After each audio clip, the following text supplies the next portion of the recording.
नमस्कार दोस्तों, डेट है आज की 25 जून 2025। स्वागत है आपके आज की करंट अफेयर में। डेट क्या है? डेट है 25 जून 2025। स्वागत है आपका आज की करंट अफेयर डिस्कशन में। चलिए डिस्कशन स्टार्ट करते हैं। चलते हैं हमारे पहले आर्टिकल की ओर। पहला आर्टिकल क्या है? ईरान का नतांज प्लांट उड़ा दिया गया है, इस वजह से ये चर्चा में है। ईरान का प्लांट कौन सा है? नतांज प्लांट, जिसको इजराइल के द्वारा और यूएसए के द्वारा उड़ा दिया गया, इस वजह से चर्चा में है। बात करेंगे परमाणु सुरक्षा की, बात करेंगे इस प्लांट के बारे में, ये न्यूज में है। ऑलमोस्ट ये सारा इंसिडेंट क्या है आपको पता है। ईरान इजराइल का मैटर मैं नहीं बताऊंगा क्योंकि बिकॉज हम इसको 10 बार डिस्कस कर चुके हैं, आपको ऑलरेडी पता है। इजराइल यहाँ पे है, ईरान एक यहाँ पे है।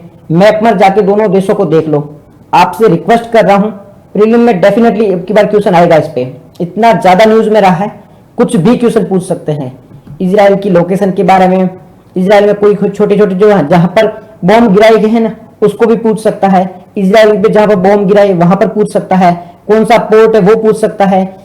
कुछ भी क्वेश्चन आ सकता है। छोटी छोटी चीजें जाके देख लो, ईरान और इजराइल की छोटी छोटी चीजें, जो भी आपको लगता है कि ये काम किए, सब कुछ देख लो इन दोनों देशों के बारे में।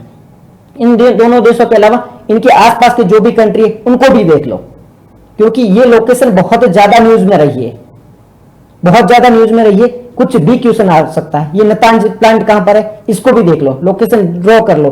ईरान को मैप को खोलो, गूगल पे सर्च करो, ठीक है, वहां जाके इस लोकेशन को देख लो, एक एक पॉइंट को देख लो। ऐसे समझो कि आपका गांव ही है। गांव का जैसे जैसे घर पता होता है वैसे ही इनका घर पता होना चाहिए, किसका घर कहां पर है, ठीक है। ईरान का जो राष्ट्राध्यक्ष है वो कहां पर रहता है, इजराइल का राष्ट्राध्यक्ष कहां पर रहता है, इतना पता कर लो।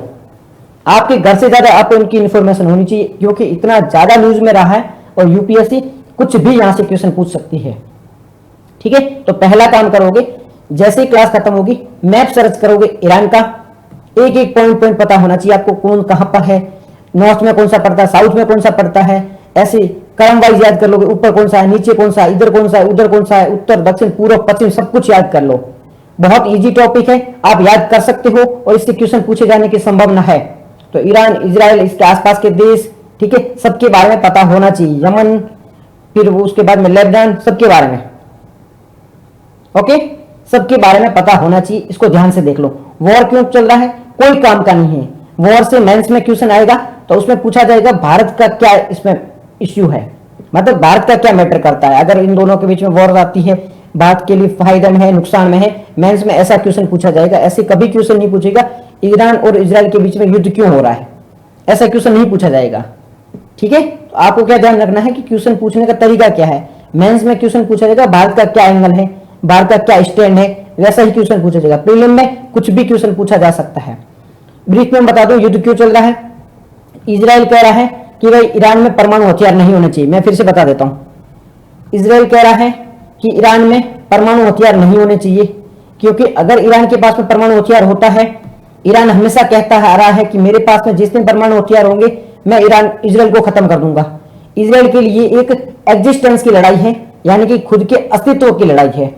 और ईरान क्यों लड़ रहा है? ईरान चाहता है कि अगर मेरे पास में परमाणु हथियार नहीं हुए तो इजराइल मेरे को मार देगा, यूएसए मेरे को मार देगा। इस वजह से ईरान है वो परमाणु हथियार डेवलप कर रहा है। अब इजराइल है वो चाहता नहीं और ईरान है वो चाहता है, अब दोनों इस वजह से लड़ रहे हैं। इजराइल ने ईरान पर अटैक कर दिया है, बदले में ये इसका बदला ले रहा है। इस तरीके से दोनों का युद्ध चल रहा है। अमेरिका इसको सपोर्ट कर रहा है, चाइना रसिया ईरान को सपोर्ट कर रहे हैं। तो ये सारी टेंशन चली आ रही है और बाकी फालतू चीजें हैं वो चलती रहती, डेली चलती रहती न्यूज में, हमें उसको फॉलो नहीं करना है, ठीक है। ये बेसिक चीजें आपको पता होनी चाहिए। अब हम बात कर लेते हैं कि इसका नतांज प्लांट है, उस पर अटैक किया गया यूएसए के द्वारा। यूएसए ने अपने बॉम्बर जो फ्लाइट था ना, उससे इनके जो प्लांट थे उस पर अटैक कर दिया है, पूरी तबाही कर दी है। पूरे जो इनके न्यूक्लियर प्लांट थे उनको खत्म कर दिया, डिस्ट्रॉय कर दिया है। ये बेसिक सी इंफॉर्मेशन थी। अब हम बात कर लेते हैं कि परमाणु सुरक्षा होती क्या है, नेशनल जो न्यूक्लियर सिक्योरिटी है वो होती क्या है। अगर हम न्यूक्लियर सिक्योरिटी के बारे में बात करें, इसका मतलब है परमाणु सुरक्षा के बारे में बात करें। परमाणु सुरक्षा के मतलब जो हमारे परमाणु, आप हथियार मान लो, या न्यूक्लियर का उपयोग जहां हम बिजली बनाने में कर रहे हैं। न्यूक्लियर का हथियार है वो बम बनाने में किया जाता है, बिजली बनाने में किया जाता है। अगर इस सामग्री को कोई चोरी कर रहा है, ठीक है, इस पे कोई अटैक कर रहा है, इसका कोई मिसयूज कर रहा है, तो इसे क्या कहा जाता है, इसकी सिक्योरिटी नहीं है। परमाणु सुरक्षा का अभाव है। तो परमाणु सुरक्षा का मतलब होता है किसी भी परमाणु सामग्री या सुविधा के गैर कानूनी प्रयोग करना, इसका चोरी करना, इसका हस्तांतरण करना, इसका सोबताज करना या आतंकवादी गतिविधियों से सुरक्षा करना, यह परमाणु सुरक्षा कहलाता है। परमाणु सुरक्षा का मतलब होता है परमाणु से जुड़ी हुई कोई भी सामग्री हो, चाहे वो यूरेनियम हो, चाहे वो प्लूटोनियम हो, या कोई भी सामग्री हो जो परमाणु से जुड़ी हुई हो, ऐसी सामग्री की सुरक्षा करना परमाणु सुरक्षा कहलाता है। पहला पॉइंट क्लियर हो गया। परमाणु सुरक्षा क्या होती है, न्यूक्लियर सिक्योरिटी होती क्या है न्यूक्लियर सिक्योरिटी क्या होती है आपको पता चल गया, ठीक है। ये जानबूझकर खतरों का, अब जानबूझकर खतरों का मतलब क्या होता है, एक होता है इंटेंशनली, एक होता है इंटेंशनली, एक होता है अनइंटेंशनली। इंटेंशनली का मतलब होता है कि मैं चाहता हूं कि मैं किसी को मारूं, जाके मेरा मन है मैं जानबूझकर किसी को चाहता मारूं, ये क्या होगा, ये मेरा इंटेंशन है, मेरा जानबूझकर मैं ये काम कर रहा हूं।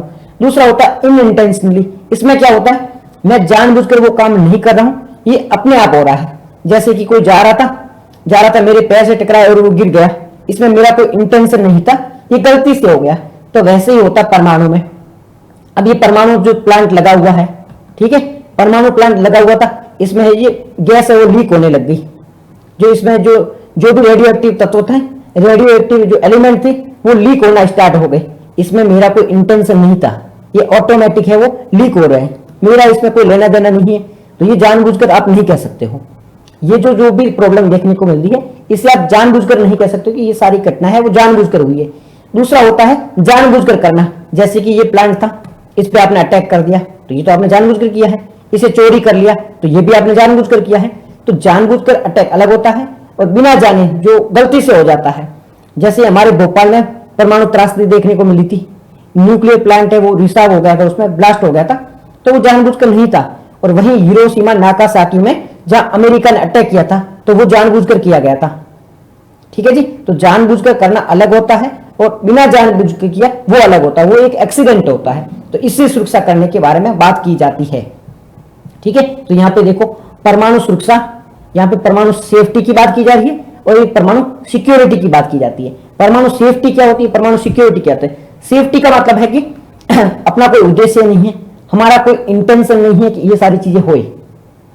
सेफ्टी का मतलब होता है बिना गलती से कोई चीजें हो जाती है वो सेफ्टी में आ जाती है, जिसमें हमारा क्या टारगेट होता है, रेडिएशन को रोकना, जो परमाणु रेडिएशन होती है उसको रोकना, तकनीकी उपाय करना। बट होती है सिक्योरिटी की बात करते हैं तो बाहर से जो खतरा आ रहा है, जैसे कि किसी ने उस पर अटैक कर दिया है, उससे बचाना है, आतंकवादी हमला हो गया उससे बचाना है, और सुरक्षा की जांच करना है, खुफिया जांच वगैरह है, वो होता है सिक्योरिटी। सिक्योरिटी अलग है, सिक्योरिटी आपको जो जानबूझकर खतरे होते हैं ना उससे बचा देती है। और सेफ्टी का मतलब होता है इनइंटेंशनली हो रहा, किसी का मतलब नहीं था, गलती से काम हो गया, तो उसमें तो आप क्या होता, आप थोड़ी और जानकारी रखो, आप थोड़ी और सावधानी बरतो। अगर आप सावधानी रखोगे इस चीज को काउंटर कर सकते हो। इसमें आपको सिक्योरिटी रखने की आवश्यकता है। आप अपना जो भी परमाणु प्लांट है, जो भी न्यूक्लियर प्लांट है, इसको इतना सेफ तरीके से रखो, इतना सिक्योर तरीके से रखो कि कोई भी इस पर अटैक ना कर पाए, ठीक है। सेफ्टी समझ में आ गया, सिक्योरिटी समझ में आ गया। हिंदी में मत देखना, क्योंकि हिंदी में दोनों का मतलब होता है सुरक्षा, हिंदी में परमाणु सुरक्षा दोनों, सेफ्टी का मतलब होता है सुरक्षा और सिक्योरिटी का मतलब भी होता है सुरक्षा। तो इसमें हिंदी में मत पढ़ो, इसको इंग्लिश में समझने की कोशिश करो। इंग्लिश में सेफ्टी मतलब जो अनजाने में गलतियां हो रही उसके लिए, और सिक्योरिटी जो जानबूझकर की जा रही उसके लिए है। तो इसको इंग्लिश में समझने की कोशिश करना, ठीक है, सेफ्टी और सिक्योरिटी, ठीक है। ये चीज समझ में आ गई। क्या चीजें देखी, हम परमाणु प्लांट के बारे में बात कर रहा है, जो ईरान में घटना हुई थी, उसके बाद में ये मुद्दा है वो चर्चा में आ गए, ठीक है ना, समझ में आ रहा है। तो ये इसके बारे में बात हो रही है, ओके जी। नेक्स्ट हम बात कर रहे हैं IAEA के बारे में। IAEA क्या है, IAEA एक इंटरनेशनल ऑर्गेनाइजेशन है। अब ये काम क्या करती है, ये काम करती है परमाणु से रिलेटेड जो भी गतिविधियां होती है, न्यूक्लियर से रिलेटेड जो भी एक्टिविटीज होती है उसे रोकने का काम करती है, उसमें सावधानी बरतने का काम करती है। वो सारी जो भूमिका निभाई जाती है वो IAEA के द्वारा निभाई जाती है।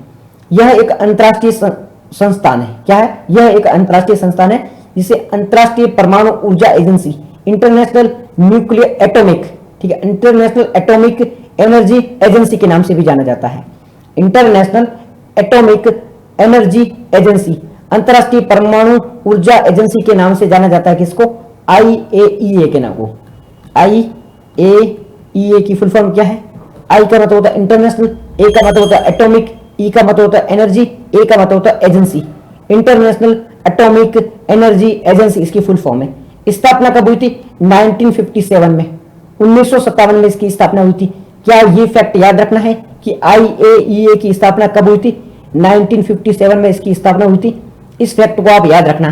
क्यों याद रखना है? क्या यूपीएससी प्रीलिम में पूछेगी? नहीं पूछेगी, बट अगर क्रोनोलॉजी के वाइज में पूछ लिया जाए, अगर क्रोनोलॉजी बना के क्वेश्चन पूछ लिया जाए कि पहले स्थापना IAEA की हुई थी, WHO की हुई थी, WTO की हुई थी, किसकी हुई थी, तब आपको पता होना चाहिए कि IAEA की स्थापना है वो 1957 में होती है, 1957 में होती है। कब से होती है? 1957 में होती है। पॉइंट याद रहेगा, ये वाला नंबर याद रखना। मैं पूछ लूंगा, प्लीज याद रखने की कोशिश करना। मैं डेफिनेटली क्वेश्चन पूछूंगा आपको, और एटलीस्ट पता तो होना चाहिए बेसिक इन्फॉर्मेशन। IAEA की स्थापना कब हुई थी? 1957 में हुई थी। भारत इसका संस्थापक सदस्य है। जब इसकी स्थापना हुई थी तब से ही भारत इसका सदस्य है। तो अगर यूपीएससी क्वेश्चन पूछे क्या भारत है वो IAEA का मेंबर है, भारत है वो IAEA का सदस्य है, यस भारत है वो IAEA का सदस्य है। पूरा नाम क्या है? अंतरराष्ट्रीय परमाणु ऊर्जा एजेंसी। अंतरराष्ट्रीय परमाणु ऊर्जा agency, international atomic energy agency. अंतरराष्ट्रीय परमाणु ऊर्जा agency, international atomic energy agency, इसका पूरा नाम है। 1957 में इसकी स्थापना हुई है। इसे स्टैब्लिश किया गया था 1957 में, ठीक है, 1957 में स्थापित किया गया था। भारत इसका संस्थापक है, मतलब जबकि इसकी स्थापना हुई थी तब से भारत इसका मेंबर है। पॉइंट को याद रखना, point to be noted my Lord, point को याद रखना। भारत इसका संस्थापक सदस्य है, भारत इसका मेंबर है। कार्य क्या करता है? परमाणु ऊर्जा का शांतिपूर्ण उपयोग। जो न्यूक्लियर एनर्जी होती है, परमाणु ऊर्जा होती है, उसका आप उपयोग करते हो वो शांतिपूर्ण तरीके से करो। शांतिपूर्ण तरीके से मतलब क्या है इसका? आप इसका ऊर्जा उपयोग है ना बिजली बनाने में करो, एनर्जी को जनरेट करने में इसका उपयोग करो, ना कि परमाणु हथियार बनाने में। परमाणु ऊर्जा का उपयोग है वो शांतिपूर्ण तरीके को करने को प्रमोट करता है। कौन? IAEA। नेक्स्ट है खाद्य सुरक्षा, कैंसर नियंत्रण और सतत विकास। खाद्य सुरक्षा, कैंसर नियंत्रण, सतत विकास को भी फोकस करता है। खाद्य सुरक्षा फूड सेफ्टी के बारे में बात करता है, फूड सिक्योरिटी के बारे में बात करता है। कैंसर नियंत्रण, अब ये भाई ये तो एक एनर्जी एजेंसी है, ये किस प्रकार से खाद्य सुरक्षा को इंश्योर करेगी, ये किस प्रकार से कैंसर को नियंत्रण करेगी, ये किस प्रकार से सस्टेनेबल डेवलपमेंट की बात करेगी। अब इसका इससे क्या लेना देना है? अगर यूपीएससी ने क्वेश्चन पूछ लिया तो आप कंफ्यूज हो जाओगे, भाई IAEA का इससे तो कोई लेना देना होगा नहीं, इससे लेना देना है, खाद्य सुरक्षा से लेना देना है। ये ऐसे क्वेश्चन ही हमें कंफ्यूज कर देते हैं। हम सोचते नहीं भाई ये कैसे पॉसिबल है। जी हाँ, ये बात करता है जो भी हमारे पास में परमाणु है उसका उपयोग शांतिपूर्ण तरीके से हो। अगर उसका उपयोग शांतिपूर्ण तरीके से होगा तो आप एनर्जी जनरेट कर सकते हो, एनर्जी जनरेट करके आप फूड सिक्योरिटी को भी इंश्योर कर सकते हो। ठीक है, फूड सिक्योरिटी को भी आप इंश्योर कर सकते हो। भाई साहब मैं कर दूंगा प्लीज, है ना, अभी क्लास चल रही है तो एटलीस्ट डिस्टर्बेंस हो रहा है सबको, तो मैं कर दूंगा डेफिनेटली, जो भी है ना मैं कर दूंगा ना, जो भी आईडी वगैरह है मैं देख लूंगा, है ना। आप अभी एक बार क्लास चल रही है उसके बाद में बात करते हैं। खाद्य सुरक्षा को इंश्योर करता है, फूड सिक्योरिटी को इंश्योर करता है। इस लाइन को एक बार ध्यान से देख लो। IAEA क्या फूड सिक्योरिटी को इंश्योर कर रहा है? डेफिनेटली कर रहा है, तो ध्यान से देख लो। ऐसे ही क्वेश्चन हमें ट्रैक करते हैं और ये हमारे क्वेश्चन गलत हो जाते हैं, तो एक बार ध्यान से ऐसे क्वेश्चन को देख लो, ये लाइन को ध्यान से देख लो। परमाणु ऊर्जा के शांतिपूर्ण उपयोग, ये तो सब सही करके आ जाओगे। अगर यूपीएससी ने ये पूछा कि IAEA का काम क्या है, क्या परमाणु ऊर्जा का शांतिपूर्ण उपयोग, आप सही करके आ जाओगे, बिकॉज ये सबको पता है। ये लाइन पूछ ली ना तो यहाँ पे कंफ्यूज हो जाओगे, तो इस लाइन का भी ध्यान से देख लो। ठीक है, रट लो एक बार। खाद्य सुरक्षा, कैंसर नियंत्रण, सतत उपयोग। अब कैंसर का नियंत्रण किस टाइप से करना है, आपको उसमें जाके नौकरी नहीं करनी है। मैं ठीक है ये भी बता सकते हैं भाई कैंसर का नियंत्रण कैसे करेगा। ठीक है, तो अब वहां पे जाके आपको नौकरी नहीं करनी, तो आपको ये जानना है, प्रैक्टिकल वहां जाके काम तो नहीं करना है, बट आपको याद रखना, सिंपल सी बात है।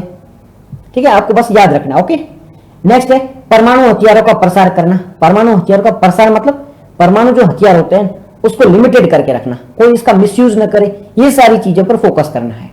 ठीक है, नेक्स्ट है गैर राज्य कारकों को। गैर राज्य मतलब होता है, एक होता है स्टेट, स्टेट का मतलब राज्य, राज्य में जो गवर्नमेंट है वो रूल कर रही है।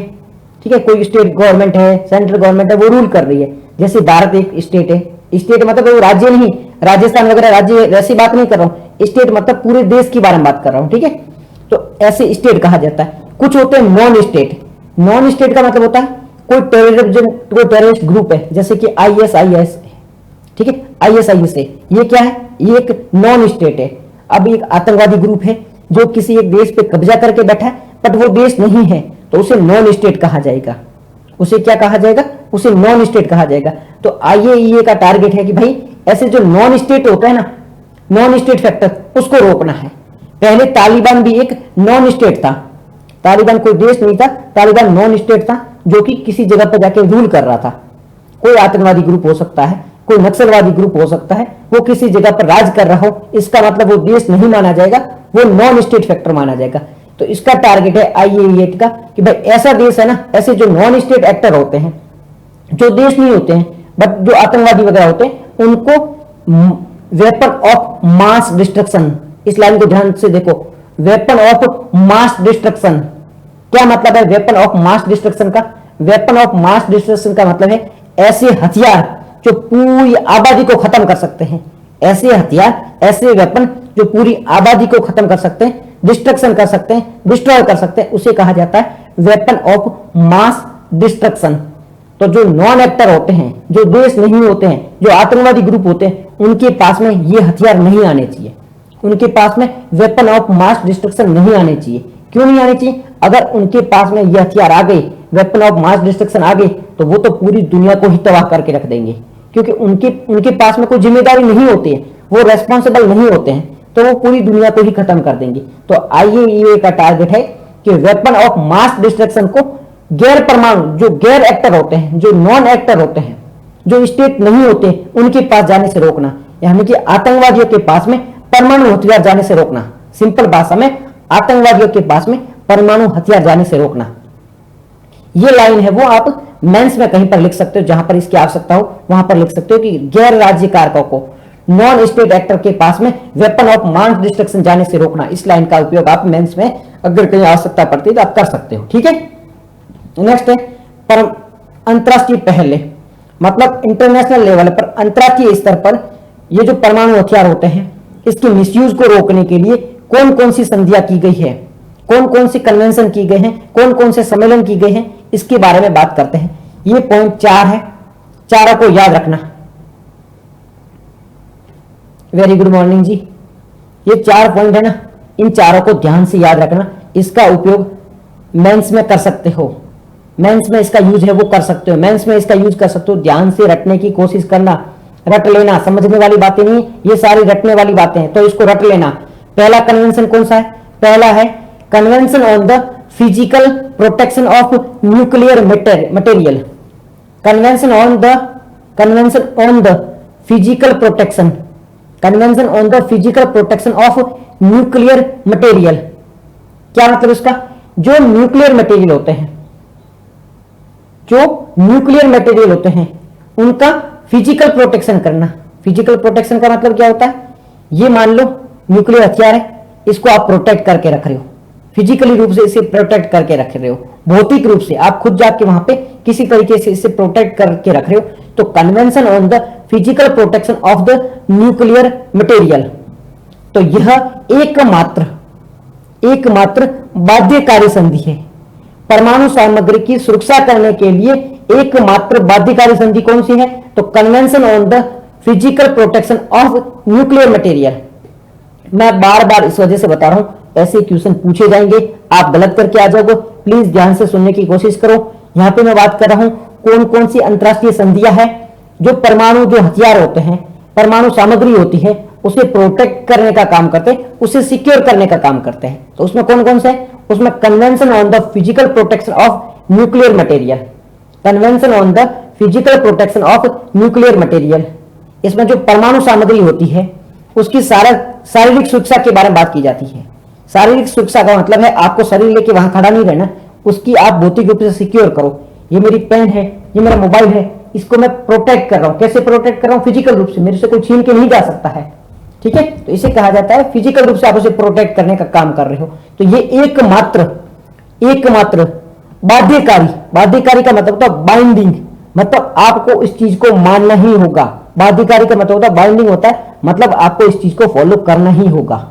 ठीक है, इस संधि को याद रखना, पहला पॉइंट इसको याद रखने की कोशिश करना। इसके बाद में है code of conduct on safety and security of radio active sources. क्या बात कर रहे हैं यहां पे? कोड ऑफ कंडक्ट, एक ऐसा कोड बनाया गया है किसके लिए? Safety and security of radio active, जो रेडियो एक्टिव पदार्थ होते हैं, जो रेडियो एक्टिव एलिमेंट होते हैं, उनकी सेफ्टी और सिक्योरिटी के लिए एक कोड ऑफ कंडक्ट बनाया गया है। इसे आईएईए द्वारा जारी किया गया है। आईएईए द्वारा एक कोड ऑफ कंडक्ट बनाया गया है किसके लिए? रेडियो एक्टिव सोर्सेस के लिए। ये रटने वाली सारी लाइन है, मैं थोड़ी सिंपल करने की कोशिश कर रहा हूं, बट इसे रट लेना। ठीक है, आईएईए के द्वारा रेडियो एक्टिव जो एलिमेंट होते हैं उसकी सेफ्टी और सिक्योरिटी के लिए एक कोड ऑफ कंडक्ट जारी किया गया है। ये गैर बाध्यकारी है। गैर बाध्यकारी मतलब इसे मानना जरूरी, आप मानो न मानो आप पे डिपेंड करता है। मैंने बनाकर दे दिया है, मैंने आपको बोल दिया पढ़ो, मैंने आपको बोला पढ़ो।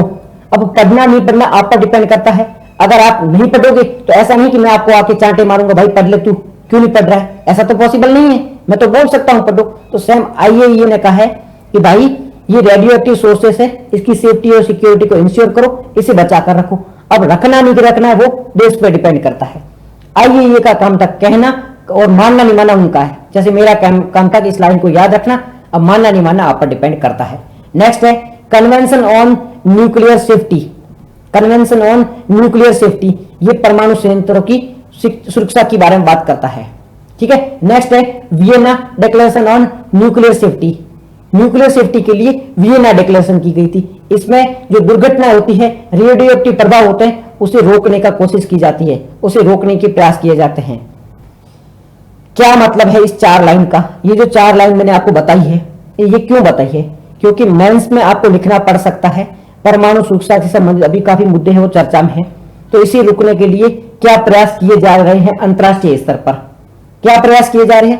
पहला है फिजिकल प्रोटेक्शन करना है न्यूक्लियर मटेरियल का, पहले ये लाइन लिख देना। दूसरा, अंतरराष्ट्रीय स्तर पर कोशिश किया जा रहा है जो रेडियो एक्टिव सोर्सेस होता है उसकी सेफ्टी और सिक्योरिटी को इंश्योर करना है। तीसरी कोशिश क्या करिए? न्यूक्लियर सेफ्टी के लिए कन्वेंशन किया जा रहा है। चौथा, वियना डिक्लेरेशन है, वो न्यूक्लियर सेफ्टी के बारे में बात कर रहा है। ये बहुत, अब थोड़ा सा भी दिमाग लगा लोगे ना तो आपको याद आ जाएगा। आपको थोड़ा सा दिमाग लगाना है, सारी ये एज इट इज लाइन याद नहीं रखनी है। बस न्यूक्लियर मटेरियल की फिजिकल प्रोटेक्शन करना है, इतना लिख दो। फिर यहाँ पे रेडियो एक्टिव जो सोर्सेस होता है उसकी सेफ्टी और सिक्योरिटी इंश्योर कर दो। फिर यहाँ पे क्या बात करनी? न्यूक्लियर सेफ्टी के लिए कन्वेंशन बनी हुई है, फिर इसको याद रखना क्योंकि इस पे नाम लिखा है।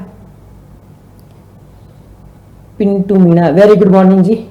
Meena ji very good morning. ठीक है, वियना डिक्लेरेशन के बारे में याद रखना है। ओके, 4 पॉइंट को ध्यान से याद रखना।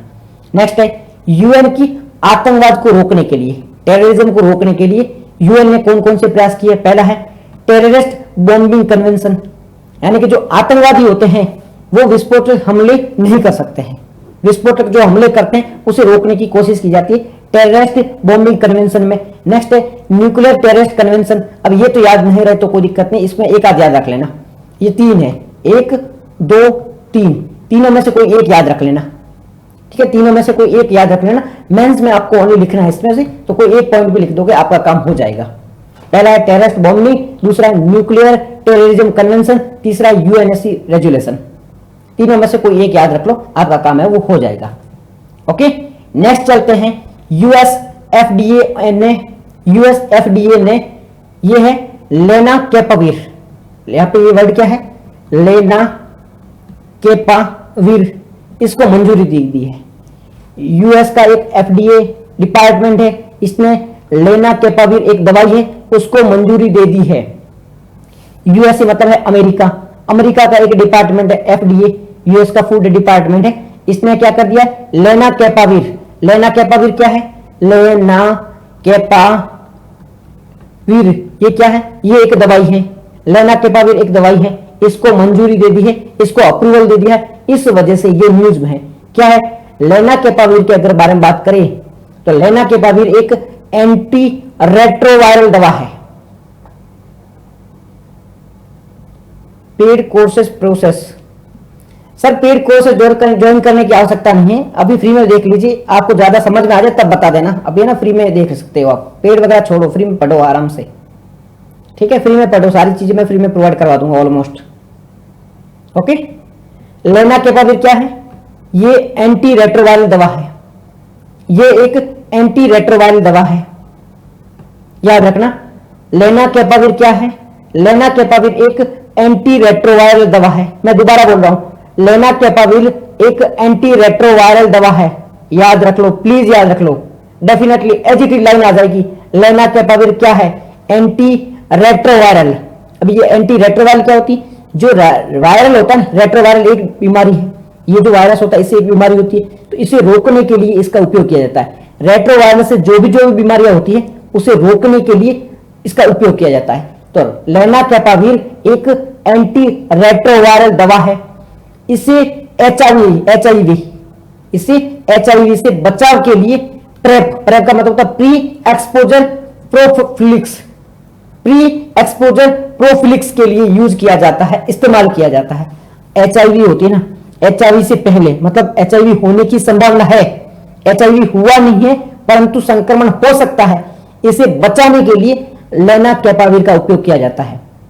लेनाकेपाविर एक एंटी रेट्रोवायरल दवाई है, एंटी रेट्रोवायरल मेडिसिन है। इसका उपयोग है वो किस में किया जाता है? एचआईवी अभी हुआ नहीं है, एचआईवी हो सकता है, इससे पहले उपयोग में किया जा सकता है।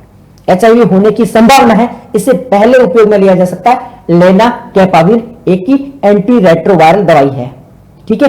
ये दवाई उन लोगों के लिए है जो एचआईवी नेगेटिव है, एचआईवी हुआ नहीं है परंतु संक्रमण के खतरे में है, एचआईवी अभी तक हुआ नहीं है परंतु खतरे में है, तो एचआईवी हो सकता है। तो ये दवाई है वो उन लोगों के लिए यूज की जाती है जिनको रेट्रोवायरल हुआ नहीं है, एचआईवी हुआ नहीं है परंतु होने की संभावना है, तो संभावना के आधार पर ये चीजें की जा रही है, ठीक है जी। संभावना के आधार, फ्यूचर में आपको हो सकती है, इसके लिए ये रेट्रोवायरल की दवाई यूज की जाती है। तो लेनाकेपाविर क्या है? लेनाकेपाविर एक दवाई है जिसको यूएसए एफडीए ने अप्रूवल दे दिया है।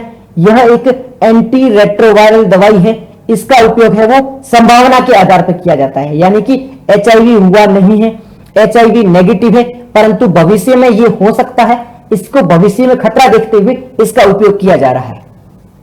यूपीएससी का एग्जाम है वो भविष्य में हो सकता है, उसमें इससे क्वेश्चन पूछा जा सकता है। हम याद क्यों कर रहे हैं? क्योंकि हमें अनुमान है कि भाई लेनाकेपाविर से यूपीएससी प्रीलिम में क्वेश्चन पूछा जा सकता है, इस वजह से हम लेनाकेपाविर का उपयोग कर रहे हैं, इसको पढ़ रहे हैं। तो सेम है कि भविष्य में बीमारी हो सकती है, एचआईवी हो सकती है, इसीलिए लेनाकेपाविर का यूज किया जा रहा है, समझे आप। यूपीएससी में ये क्वेश्चन पूछा जा सकता है, ये हमें पता थोड़ी है, ये संभावना है ना। तो वैसे ही हमें ये भी संभावना है कि एचआईवी, एड्स के बारे में बात करूं, एड्स की जो बीमारी होती है उसके बारे में, अभी एचआईवी के बारे में डिटेल में बात करने वाले, जस्ट अभी।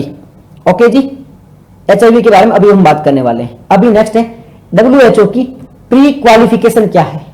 डब्ल्यूएचओ की अभी हमने बात की थी एचआईवी के खतरे के आधार पर प्री क्वालिफिकेशन। प्री क्वालिफिकेशन का मतलब क्या होता है, एक बार मैं ये पढ़ के समझा देता हूं, बाद में आपको आसान भाषा में समझाऊं। तो डब्ल्यूएचओ की प्री क्वालिफिकेशन का मतलब है कि दवा की गुणवत्ता, सुरक्षा और प्रभावकारिता मानकों पर खरी उतरे, ठीक है। एफडीए की मंजूरी है वो प्री क्वालिफिकेशन की जो प्रक्रिया होती है उसमें तेजी ला देती है। मैं समझाता हूं क्या कहना चाहता है।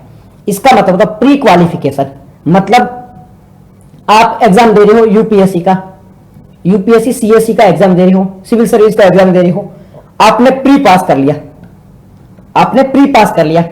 अब आप मेंस में बैठोगे ना, तो यूपीएससी के पास में ये आसानी हो जाएगी कि भाई ये बंदा है ना, ये प्री पास करके आया है, तो अब है ना ये बंदा टैलेंटेड है तभी इसने प्री पास किया है, तो उसके पास में आसानी हो जाएगी आपको सेलेक्ट करने में।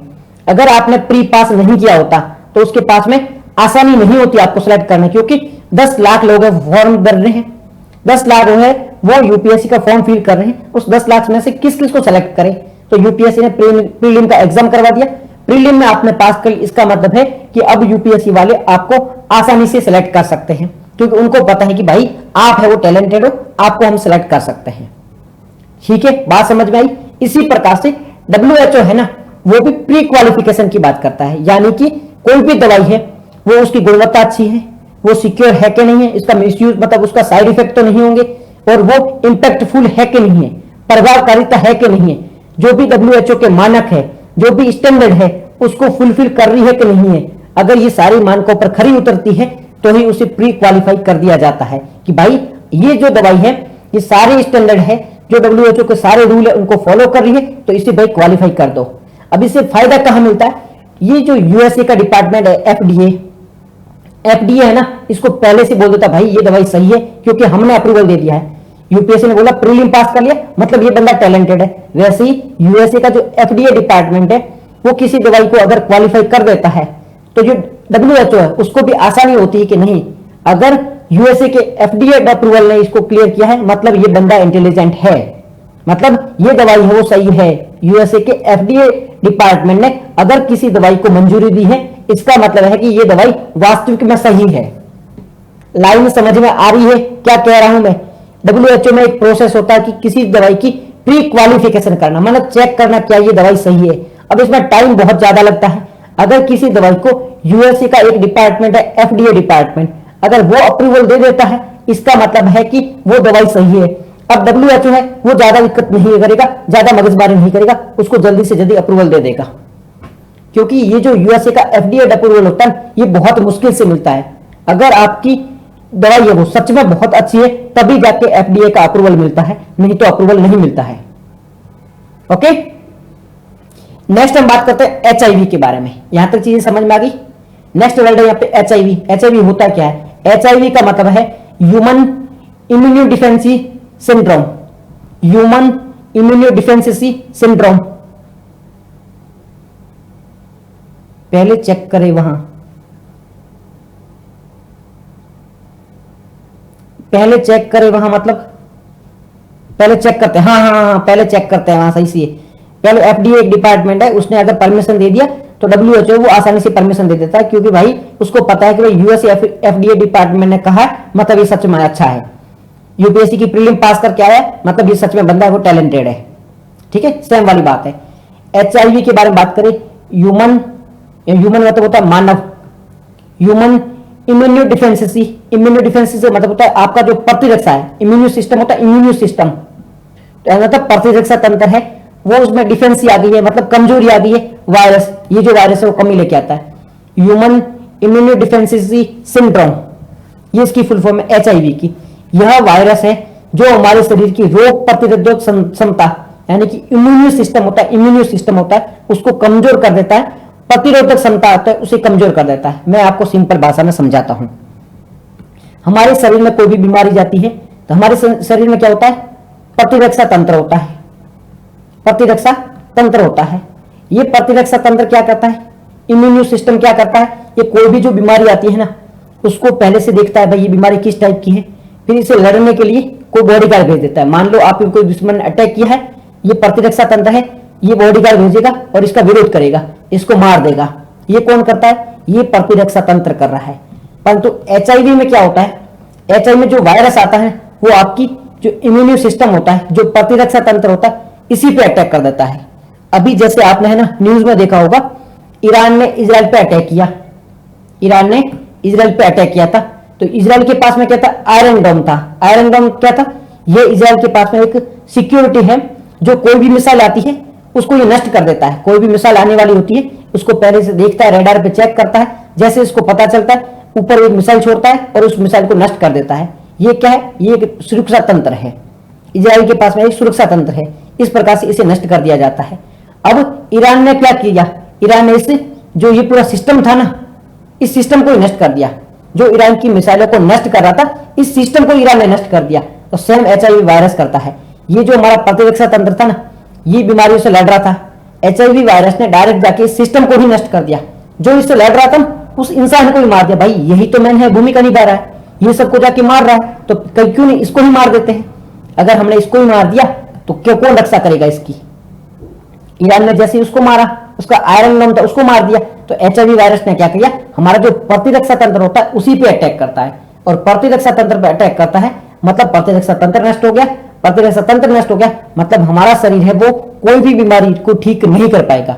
तो HIV में क्या होता है, जब एड्स होता है किसी इंसान के पास, किसी इंसान को अगर एड्स की बीमारी होती है तो आपकी जो रोग प्रतिरोधक क्षमता होती है वो खत्म हो जाती, कमजोर होता जाती है। उसके बाद में अगर कोई छोटी सी भी बीमारी होती है, आपको जुकाम भी होता है तो वो महीनों तक ठीक नहीं होता है, और कोई बड़ी बीमारी होगी उसके कारण मृत्यु हो जाती है। आपके रोग प्रतिरोधक क्षमता है उसको खत्म कर देता है, कमजोर कर देता है, फिर कोई भी बीमारी होगी उससे आपका शरीर लड़ नहीं पाएगा और धीरे धीरे मृत्यु हो जाएगी। तो ये होता है HIV वायरस का प्रभाव। ठीक है, ये हमारे इम्यूनो सिस्टम पर अटैक करता है। हमारे शरीर में एक होती है टी लिम्फोसिस सेल होती है, टी लिम्फोटाइज सेल होती है। ये जो सेल होती है ये बीमारियों से लड़ने का काम करती है। तो जो HIV वायरस होता है ये टी लिम्फोसिस सेल को ही खत्म कर देता है, ये जो कोशिका होती है इसको ही खत्म कर देता है। इसको खत्म करने के कारण हमारा शरीर है वो लड़ नहीं पाता है। ठीक है जी, ये लड़ नहीं पाता है। इसकी इलाज क्या है, HIV का इलाज क्या है, HIV जो वायरस है जिसके कारण एड्स की बीमारी होती है, इसका इलाज क्या है, रोकथाम क्या है, तो इसकी इलाज है एंटीवायरल थेरेपी। एंटीवायरल नाम की एक थेरेपी आती है जो कि एड्स में उपयोग में हो जाती है। किसी को एड्स की बीमारी है तो उस पर एंटीवायरल थेरेपी का यूज किया जाता है। यदि समय पर उपयोग नहीं होगा, यदि समय पर इलाज नहीं हुआ तो ये जो HIV है ना ये एड्स में परिवर्तित हो जाएगा। HIV एक वायरस है जो आपकी कोशिकाओं पर अटैक कर रहा है। धीरे धीरे ये कोशिकाओं पर अटैक करते करते पूरी प्रतिरक्षा तंत्र को नष्ट कर देगा और इसे कहा जाएगा एड्स, यानी कि एक्वायर्ड इम्यूनोडेफिशिएंसी सिंड्रोम। क्या मतलब है तो उसका, एक्वायर्ड मतलब जो आपका HIV हुआ था, HIV के कारण आपने क्या हुआ, शरीर में आपका जो इम्यूनो सिस्टम था, प्रतिरक्षा तंत्र था वो नष्ट हुआ था, परंतु आपने कोई इलाज करवाया नहीं। धीरे धीरे पूरा शरीर का जो प्रतिरक्षा तंत्र था पूरी तरह से नष्ट हो गया, यानी कि एक्वायर्ड हो गया इम्यूनो डिफिशियंसी। मतलब आपके शरीर में जो इम्यूनो डेफिशिएंसी थी वो इतनी लेवल पर तक बढ़ती कि आप छोटी सी आपको खरोच भी आती है तो उसको ठीक नहीं कर पाते हो। पूरी तरह से इम्यूनो डेफिशिएंसी आ गई है और ये एक सिंड्रोम बन चुका है। तो एड्स की फुल फॉर्म क्या है, acquired immunodeficiency syndrome. Acquired immunodeficiency syndrome ये इसकी फुल फॉर्म है। ठीक है, HIV एक वायरस है, इसे बीमारी कौन सी होती है, एड्स होती है। HIV एक वायरस है, बीमारी कौन सी होती है, इससे एड्स की बीमारी होती है। कैसे फैलती है, ब्लड से फैलती है, सीमन से फैलती है, जो माँ का दूध होता है उससे फैलती है, संक्रमित जो माँ होती है उससे फैल सकती है, असुरक्षित यौन संबंधों से ये बीमारी है वो फैल सकती है। HIV के बारे में ये सारे पॉइंट है वो आप याद रखना। ठीक है जी, नेक्स्ट पॉइंट है मेंस के लिए महत्वपूर्ण है। मेंस में ऐसे क्वेश्चन पूछे जाते हैं, मेंस के लिए महत्वपूर्ण है।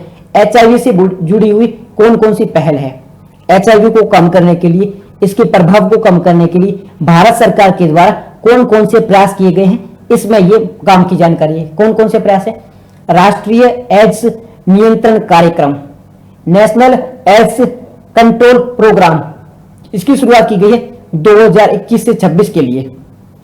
2021 में इसे स्टार्ट किया गया था, 2026 तक ये काम करेगा। इसमें एड्स को नियंत्रित करने के लिए, एड्स को रेगुलेट करने के लिए, कंट्रोल में रखने के लिए ये प्रोग्राम चलाया जा रहा है।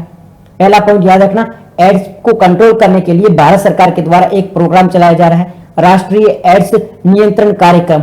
इतना ही याद रखना, बस इतना ही याद रखना। ये लाइन भी याद आएगी, मेंस में लिख दोगे बहुत है। इसमें 80% कमी लाना है, HIV के संक्रमण में 80% 80% तक कमी लाके आना है। ये लाइन याद नहीं रहेगी तो भी चलेगा, ये लाइन याद रखना। राष्ट्रीय एड्स नियंत्रण कार्यक्रम के तहत एड में कमी लानी है, एड्स में कमी लानी है भारत सरकार के द्वारा। मेंस में क्या लिखोगे, यही लिखोगे, एड्स के प्रभाव को कम करने के लिए भारत सरकार के द्वारा क्या क्या प्रयास किए गए हैं। पहला प्रयास है राष्ट्रीय एड्स नियंत्रण कार्यक्रम 2021 से 26 के लिए चलाया जा रहा है। दूसरा है 95-95-95 लक्ष्य को अचीव करना। क्या है ये 95 है, 95 पहले का मतलब होता है 95% HIV से संक्रमित को अपनी स्थिति की जानकारी हो। मतलब कुछ लोग हैं, जैसे 100 लोगों को HIV है तो उसमें से 95, हमारी कोशिश होनी चाहिए गवर्नमेंट की कि 95 लोगों के बारे में सरकार को पता होना चाहिए। अगर 100 लोगों को एड्स है तो उसमें से 95 लोगों के बारे में सरकार के पास में जानकारी होनी चाहिए कि इन 95 लोगों को एड्स से संक्रमित है या ये 95 लोग हैं वो एड्स से संक्रमित हैं। दूसरा 95% उपचार हो। अब ये जो 95 है ना, इसमें से भी 95 लोगों का उपचार होना चाहिए। पहले 95 के बारे में जानकारी हो, फिर 95% का उपचार हो, फिर उसमें से 95 है वो वायरस दबा हुआ हो। मतलब फिर से समझाता हूं, 100 लोगों ने एग्जाम दिया है, उसमें से 95% लोग हैं उसकी जो गवर्नमेंट के पास में फॉर्म फिल होना चाहिए। 100 लोग हैं वो एग्जाम देना चाह रहे हैं, 95% है गवर्नमेंट का टाइप है, इसके बारे में गवर्नमेंट को जानकारी होनी चाहिए। उसके बाद में 95 जो मतलब 100 लोग थे उसमें से 95 लोगों के बारे में गवर्नमेंट को जानकारी होनी चाहिए। 95 में से भी 95, वो जो 95 बने थे उसका भी 95% मान लो 95% है उसका उपचार हो, और उस 95% में से भी 95% है उसका वायरस है वो दब जाए। आपको क्या याद रखना, 95 95 95 इतना लिख देना है। भारत सरकार का क्या टारगेट है, 95 95 95 लक्ष्य, इसको याद कर लोगे ये लाइनें तो आपको ऑटोमेटिक याद रही जाएगी। ठीक है, 95 की जानकारी हो, 95 का उपचार हो और 95% है उसका वायरस है वो दब जाए। एक बार कोई समझाने की कोशिश करता, किसी को ये लाइन समझ में आई, किसी को ये लाइन समझ में आई, नहीं आई तो मैं फिर से समझा देता हूं। 95% की जानकारी हो, ठीक है, उसमें से 95% है उसका उपचार हो और 95% है उसमें फायदा भी दिखे। 100 लोगों को बीमारी है उसमें से 95% का पता होना चाहिए गवर्नमेंट को, उसमें से भी 95% का इलाज हो जाए, उसमें से भी 95% है उसमें वायरस है वो दब जाए। ओके, याद रहेगा, ठीक है जी। नेक्स्ट है एचआईवी और एड्स की रोकथाम की नियंत्रण के लिए एक अधिनियम भी बनाया गया है, भारत सरकार के द्वारा एक एक्ट भी बनाया गया है। बस इतनी लाइन याद रखना, एचआईवी और एड्स अधिनियम 2017, इतना भी लिख दोगे, ये लाइन नहीं भी लिखोगे तो आपको ऑटोमेटिक वहां पर याद आ जाएगा। ये सारी मेंस के लिए है, ये सारे मेंस में काम आने के लिए है। ठीक है जी, युवा केंद्रित पहले, ये नहीं लिखोगे तो भी चलेगा, ये 3 लाइनें भी लिख दोगे तो बहुत है। 3 क्या, ये इनमें से 2 भी लिख दिया ना तो भी आंसर ठीक ठाक माना जाएगा। इसलिए बता रहा हूं 3-4 इसलिए बताई जाती है ताकि एक आध तो याद रही जाए। सारी पहले सारे इनिशिएटिव गवर्नमेंट के उनमें से एक आध भी याद रहता है, 1-2 भी याद रहते हैं तो आपका काम हो जाता है। ओके, बस इसको याद रखना यार, प्रीलिम में भी पूछा जा सकता है, ये 95% वाला है ना, ये प्रीलिम में भी पूछा जा सकता है। ठीक है, तो थोड़ी याद रखने की कोशिश करना एटलीस्ट, है ना। ओके जी, चलते हैं नेक्स्ट आर्टिकल की ओर। नेक्स्ट आर्टिकल है Atlantic meridional overturning circulation Amok के बारे में बात कर रहे हैं। किसके बारे में बात करें, Atlantic meridional overturning circulation Amok के बारे में बात कर रहे हैं। अमोक क्या होता है इसके बारे में बात कर रहे हैं। अब मैं ऐसे यहां से नहीं समझाऊंगा, आपको एक अलग पेज लेके आपको सिंपल भाषा में समझाने की कोशिश करता हूं। फुल फॉर्म क्या है एमओक की, एटलांटिक मेरीडोनियल ओवरटर्निंग सर्कुलेशन। यहां पे क्या क्या वर्ड का यूज हो रहा है, शब्दों को समझने की कोशिश करो। पहला शब्द क्या है, एटलांटिक, मतलब जो अटलांटिक ओशियन है उसके बारे में बात होगी। दूसरी है मेरीडोनियल, तीसरा है ओवरटर्निंग और चौथा है सर्कुलेशन। यहां पे सर्कुलेशन के बारे में बात होगी, ओवरटर्निंग मतलब घूमने के बारे में बात होगी, मेरीडोनियल मतलब एक स्थान से दूसरे स्थान पर। अब मैं आपको सिंपल भाषा में समझाने की कोशिश करता हूं अमोक होता क्या है। ये हमारी पृथ्वी है, ये राउंड शेप में पूरी पृथ्वी, ठीक है, राउंड नहीं बनी बट ध्यान रखना ये पृथ्वी है। ये हमारी 0 डिग्री रेखा है जिसे हम भूमध्य रेखा कहते हैं। ये हमारी कौन सी रेखा है, कर्क रेखा 23 डिग्री। ये हमारी मकर रेखा 23 डिग्री, 23.5 होती है ना, 23.5 डिग्री 23.5 डिग्री, ठीक है। कर्क रेखा मकर रेखा, कैंसर और कैप्रिकॉर्न बीच में है 0 डिग्री रेखा, भूमध्य रेखा, इक्वेटर जिसे कहते हैं। ये एरिया है वो गर्म है क्योंकि यहां पे सूर्य की किरणें सीधी पड़ती है, तो ये एरिया वो गर्म है। ऊपर ये वाला ये एरिया ना, ये ठंडा एरिया है। क्यों, यहाँ पे सूर्य की किरणें ठंडी होती है, सूर्य की किरणें सीधे नहीं पड़ती, इस वजह से ये एरिया ठंडा है। यहाँ पे क्या जमा हुआ, यहाँ पे बर्फ जमा हुआ है। अब ये एरिया गर्म है, इसका मतलब यहाँ पे जो समुद्र होगा, यहाँ पे जो पानी होगा वो भी गर्म होगा, यहाँ पे जो पानी होगा वो भी गर्म होगा, यहाँ पे पानी होगा वो भी ठंडा होगा, बर्फ के रूप में होगा। अब क्या होता है, गर्म जो भी वस्तु होती है, आप पानी को गर्म करोगे, एक बार गर्म करके देखो, वो पानी है वो हल्का हो जाएगा। गर्म पानी है वो हमेशा हल्का होता है, गर्म पानी हल्का होता है। हल्का जो पानी है वो ऊपर उठेगा। यहाँ पे समंदर मान रहा हूं, ठीक है, यहाँ पे समंदर है, समंदर में नीचे भी पानी ऊपर भी पानी है, तो गर्म पानी है वो ऊपर आ जाएगा, गर्म पानी वो ऊपर आएगा, ऊपर आके क्या करेगा, ये ऐसे जाना स्टार्ट हो जाएगा। गर्म पानी हल्का होता है, हल्का होकर ऊपर उठेगा, ऊपर उठेगा किस ओर जाएगा, ये इक्वेटर था, इक्वेटर है, 0 डिग्री रेखा, भूमध्य रेखा, भूमध्य रेखा से ये उत्तर की ओर जाना स्टार्ट हो गया है। भूमध्य रेखा से ये उत्तर की ओर, मतलब कहां, ध्रुवों की ओर जाना स्टार्ट हो गया है। यहां पे देखो 0 डिग्री है, 0 डिग्री मींस ये क्या है, इक्वेटर के आसपास है। ये पानी है वो गर्म है। गर्म पानी हमेशा कैसा होता है, हल्का होता है। गर्म पानी हमेशा हल्का होता है। हल्का पानी ऊपर उठेगा, ऊपर उठ के कहां जाएगा, ये देखो ऊपर की ओर जा रहा है, हल्का होके पानी है वो ऊपर की ओर जा रहा है। ध्यान से सुनने की कोशिश करना, हल्का पानी है ऊपर उठ के, ऊपर मतलब हवा में नहीं, पानी की सतह पर, हवा की बात नहीं कर रहा, पानी की सतह पर, समंदर पानी की पूरी सतह पर, ये कहां, ये ध्रुवों की ओर जा रहा है।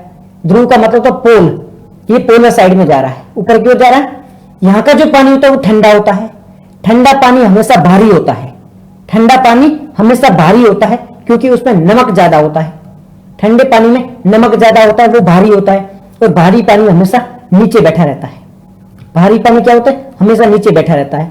गर्म पानी हल्का होता है, हल्का पानी ऊपर आ जाएगा, ठंडा पानी भारी होता है, भारी पानी नीचे होता है। अब ये देखो, ये पानी इधर जा रहा है, अभी जो हल्का पानी था जो नीचे था वो इधर आ रहा है, किधर आ रहा है, वो ग्रीन, ये जो 0 डिग्री रेखा है, भूमध्य रेखा, इसकी ओर आ रहा है। फिर से मैं बता रहा हूं, एक बार फिर से ध्यान से सुनना, गर्म पानी होता है वो हल्का होता है, हल्का पानी होता है वो कहां जा रहा है, ऊपर की ओर जा रहा है, हल्का पानी वो कहां जा रहा है, ऊपर की ओर जा रहा है। क्या ऊपर की ओर, ऊपर मतलब ध्रुवों की ओर जा रहा है, पोलर साइड में जा रहा है, क्योंकि ये हल्का है पोलर साइड में चला जाएगा। नीचे का पानी है वो, ये जो पानी है वो ठंडा है, ठंडा मतलब भारी है, भारी क्यों है, क्योंकि इसमें लवणीयता की मात्रा अधिक है, सॉल्ट अधिक है, नमक की मात्रा अधिक है, इसलिए भारी है वो नीचे बैठ जाएगा। नीचे बैठकर भी इस ओर आएगा, नीचे बैठकर कहां आएगा, ये हमारे इस साइड आएगा, भूमध्य रेखा की ओर आएगा। अब यहाँ पे एक चक्कर बनता जा रहा है, कैसा चक्कर बन रहा है, ये इस प्रकार का एक चक्कर बन रहा है। गर्म पानी इधर जा रहा है, पोल साइड में जा रहा है, ठंडा पानी इधर आ रहा है, कहां आ रहा है, भूमध्य रेखा की ओर आ रहा है। इस प्रकार से एक पूरा साइकिल बन जाता है, इस साइकिल को ही सर्कुलेशन कहा जाता है। इस साइकिल को क्या कहा जाता है, सर्कुलेशन कहा जाता है। अंटार्कटिक सर्कल क्यों कहा जाता है अंटार्कटिक सर्कल, क्योंकि ये अंटार्कटिक महासागर में हो रहा है। ये जो घटना होती है ज्यादातर हमें अंटार्कटिक महासागर में देखने को मिलती है। सर्कुलेशन क्यों बन रहा है, क्योंकि गर्म पानी यहां जा रहा है, ठंडा पानी यहां जा रहा है, इसके लिए एक सर्कुलर का मतलब होता है चक्कर बन रहा है, एक पूरा चक्र बन रहा है, इसलिए इसे सर्कुलेशन भी कहा जाता है। तो गर्म और ठंडे पानी का एक सर्कुलर बन जाए। ओवर टर्निंग मतलब एक स्थान से दूसरे स्थान पे जा रहे हैं, ओवर टर्निंग का मतलब होता है एक स्थान से दूसरे स्थान पे जा रहे हैं। तो अमोक का मतलब क्या होता है, गर्म पानी का है वो ठंडे पानी की ओर जाना, ठंडे पानी का होता है नीचे से। मैं आपको बताऊं, ये देखो, ये मेरा हाथ दिख रहा है आपको, ये हाथ देखो नीचे दिख रहा है और ये पेन है ऊपर है, तो ये पानी इधर जा रहा है, ये पानी इधर आ रहा है। गर्म पानी नीचे से आ रहा है, ठंडा पानी ऊपर से जा रहा है। समझ में आया, गर्म पानी नीचे से जा रहा है, ठंडा पानी ऊपर से आ रहा है। मैं एक और एग्जांपल देके आपको समझाता हूं। ये पेन देखो भारी है, ये मोटी सी पेन है, ये भारी है पेन, ठीक है। ये पेन है वो हल्की है, ये हल्की पेन है, ये देखो ऊपर जा रही है, इधर जा रही है, हल्की पेन इधर जा रही है, भारी पेन इधर आ रही है। इस प्रकार से चलता है, भारी पानी इधर जा रहा है, हल्का पानी इधर आ रहा है, ये काम ऐसे हो रहा है। तो ये आपको समझ में आया, ये आपको समझ में आई चीज। अमोक क्या होता है, अमोक का मतलब होता है जो अंटार्कटिक सागर है, अंटार्कटिक महासागर है, वहां पर गर्मी के कारण भूमध्य रेखा का जो जल होता है वो गर्म होता है। मेंस में क्वेश्चन पूछा जाएगा, इसको लिखना पड़ेगा, मेंस में ऐसे क्वेश्चन पूछे जाते हैं ज्योग्राफी में। अमोक क्या होता है, ठीक है। गर्म पानी होता है वो ऊपर होता है, ऊपर होके ये ध्रुवों की ओर जाएगा, और ठंडा पानी होता है वो नीचे होके वो कहां आता है, इक्वेटर की ओर आता है। चित्र बना के, इमेज बना के भी समझाना पड़ेगा आपको, मेंस में अगर पूछा गया तो, ठीक है। मेंस में पूछा गया तो आपको इमेज बना के भी समझाना पड़ेगा। अब यहां आएगा, ये पानी यहां पे गया, यहां पे जाके क्या करेगा, यहां पे जो बर्फ पिघली हुई थी, बर्फ जमी हुई थी, यहाँ पे बर्फ जमी हुई थी, अब यहां से गर्म पानी जा रहा है, गर्म पानी जाके इस बर्फ को पिघाल देगा, और ये ठंडा पानी यहां से यहां आएगा, इसको ठंडा कर देगा। तो ये भी एक प्रकार से जो टेम्परेचर होता है उसको मैनेज करने का काम करता है, टेम्परेचर को मेंटेन करने का काम करता है। तो यहाँ पे यही होता है, अंटार्कटिक महासागर में गर्म और ठंडे पानी का बहाव, गर्म और ठंडे पानी का बहाव, यह एक महासागरीय करंट सिस्टम है। हमने महासागरीय करंट पढ़ा था ज्योग्राफी में, तो ये एक महासागरीय करंट सिस्टम है जो उत्तरी अंटार्कटिक में गर्म पानी की ओर से ठंडा पानी, गर्म पानी कहां जाता है, उत्तर की ओर जाता है, ठंडा पानी कहां आता है, दक्षिण की ओर आता है। मेंस में ऐसे कैसे लिख के आ जाना, ठीक है। यह जलवायु में गर्मी का वितरण यानी कि टेम्परेचर का, तापमान का वितरण करता है। गर्मी जगह यहाँ मेंस में लिखो तो तापमान शब्द यूज करना, यहाँ पे गर्मी लिखा ना, तो ये तो आसान भाषा के लिए लिखा है, आप मेंस में जब यूज करो तो तापमान का यूज करना कि तापमान का वितरण करता है।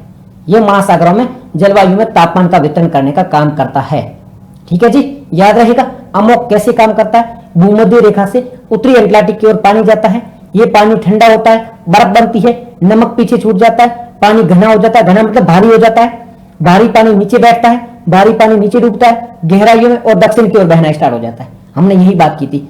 यहाँ पे उत्तर की ओर गया, यहाँ पे पानी ठंडा था तो भारी था नीचे बैठा और दक्षिण की ओर आ गया, यानी कि भूमध्य रेखा की ओर आ जाता है। ठीक है, कहीं पानी ऊपर उठता है उसे अपवेलिंग कहते हैं, पानी नीचे बैठता है उसे डाउनवेलिंग कहते हैं। इस प्रकार से एक चक्र बनता है, एक साइकिल बनता है। इसे क्या कहा जाता है? इसे ही सर्कुलेशन कहा जाता है। ठीक है, इसे ही सर्कुलेशन कहा जाता है। इसे ग्लोबल कॉन्वेट बेल्ट भी कहा जाता है, ग्लोबल कॉन्वेट बेल्ट भी इसे कहा जाता है। तो ये अमोक होता है, इस तरीके से अमोक काम करता है। मेंस में अगर लिखना पड़े तो ये सारी लाइन आप लिख के आ जाना। ठीक है, इस लाइन को एज इट इज मेंस में लिख के आ जाना। ठीक है जी। अमोक का प्रभाव क्या पड़ता है? हमने देख लिया भाई अमोक होता है, बट अमोक का प्रभाव क्या पड़ता है? क्या इससे फायदा होता है, क्या इससे नुकसान होता है? अगर अमोक सामान्य है, मतलब ये सामान्य रूप से काम कर रहा है, ना तो कोई ज्यादा हो रहा है ना कम हो रहा है, तो क्या होगा? तो बेनिफिशियल है। सामान्य मतलब ये सर्कुलेशन चल रहा है, मतलब यहाँ पे तापमान ठीक ठाक है, ज्यादा ना गर्म है ना ज्यादा ठंडा है, तो ये पानी ऊपर जाएगा, ऊपर का पानी वो नीचे आएगा, इस प्रकार से चलता रहेगा, इस प्रकार से काम चलता रहेगा। तो इसे क्या कहा जाएगा? इसे अमोक है वो सामान्य है। अगर अमोक सामान्य होगा तो क्या होगा? तापमान का सही से वितरण होगा, तापमान का सही से वितरण होगा। मत्स्य पालन है वो सही से चलता रहेगा, मछली का जो पालन है वो भी सही से चलता रहेगा। इसके अलावा मानसून है, भारत में जो मानसून आता है, बारिश आती है, वो भी सही से आएगी, कोई डिस्टर्बेंस नहीं होगा उसमें। अगर इसमें कम और ज्यादा हुआ तो दिक्कत कर जाएगा, बट ये सही से चलता रहा तो कोई दिक्कत नहीं करेगा। मानसून है वो सही टाइम पे आएगा और संतुलित भी आएगा। गल्फ स्ट्रीम है वो गर्म हो जाएगी, और अफ्रीका वगैरह है ना, वहां पे सूखा भी पड़ सकता है। आयु माली नमस्ते। ठीक है, सही से करेगा। परंतु कभी कभी क्या होता है, परंतु कभी कभी क्या होता है, हमने अभी यहां पे क्या बात की है, ये जो पोल होते हैं, ये भूमध्य रेखा है, यहां से क्या जा रहा है? पानी ऊपर जा रहा है। कभी कभी ये पोल होते हैं ना, ये बहुत ही ज्यादा ठंडे हो जाते हैं। ठीक है, बहुत भयंकर ठंडे हो गए, बहुत भयंकर ठंडे हो गई, तो ये पानी तुरंत गया और पूरी तरह से ठंडा हो गया।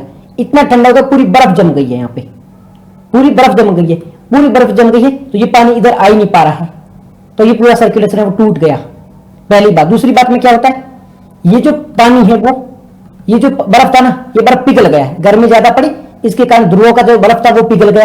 अब यहां से जो पानी जा रहा है ध्रुवों की, ये जो भूमध्य रेखा है, यहां से पानी ऊपर जा रहा है, ऊपर गया, परंतु ये नीचे बैठेगा नहीं, क्योंकि ये बर्फ था, बर्फ का पानी था, ये पिघला हुआ था। और ये बर्फों का पानी कैसे होता है? मीठा पानी होता है, मीठा पानी हमेशा हल्का होता है। तो अगर ये पानी यहाँ पे गया, मैं आपको एक एग्जाम्पल देके बताता हूँ। ठीक है, आप एक एग्जाम्पल देके समझो। ये लड़का था, इस लड़के को कहां जाना था? यहां तक जाता दौड़ के वापस आना था। ये एक लाइन है, यहां तक टच करके वापस आना था, बट ये नॉर्मल सही से जा रहा था तो कोई दिक्कत हो नहीं थी। कभी कभी क्या हुआ, ये लड़का यहाँ पे गया ना, यहाँ पे बहुत सारे लड़कों ने मिलकर उसको पकड़ लिया तो यहाँ पे आ नहीं पा रहा है। तो वैसे बर्फ नहीं है, बर्फ यहाँ पे जम गया मतलब लड़के को पकड़ लिया। ये लड़का दौड़ता दौड़ता यहाँ पे गया, परंतु यहाँ पे बहुत सारे लड़कों ने मिलकर पकड़ लिया, मतलब यहाँ पे जो बर्फ जमी हुई थी उसमें इस पानी को भी जमा लिया, पकड़ लिया, तो ये वापस यहाँ पे नहीं आ रहा है, तो ये सर्कुलेशन टूट गया। फिर क्या हुआ, कभी कभी ये लड़का यहाँ पे दौड़ता हुआ गया, तो यहाँ पे ऑलरेडी और 4 लड़के भी, 2-4-5 लड़के भी खड़े थे। अब ये लड़का इनके साथ ही मिल गया, ये लड़का खुद इसको पकड़ नहीं लिया है, ये खुद से इनके साथ मिल गया है। अब खुद से साथ मिल गया मतलब इसका वापस आने का मन ही नहीं कर रहा है, वापस आने का मन नहीं करा, तो ये सर्कुलेशन टूट गया। अब मतलब यहाँ पे ध्रुवों पे ये गई, ध्रुवों पे हमारा यहाँ से पानी चला गया, पर ये जो पानी था ना, ये भी पिघला हुआ था, और ये पानी था, ये भी पिघला हुआ था, दोनों मिल गए, तो इसका वापस आने का मन ही नहीं किया है। तो कभी कभी जब ध्रुवों का पानी है वो पिघल जाता है मतलब वो मीठा पानी होता है। अगर पानी मीठा होगा तो वो जो गर्म पानी यहाँ से जाएगा, जो खारा पानी यहाँ से जाएगा, उसको वापस आने ही नहीं देगा। अगर वो पानी वापस नहीं आएगा तो ये पूरा चक्र है वो टूट जाएगा, और अगर ये चक्कर टूट जाएगा तो ये पूरा काफी ज्यादा नुकसान कर सकता है। नुकसान कैसे करेगा? चक्कर टूटने से क्या होगा, भारत में मानसून है वो प्रभावित होगा।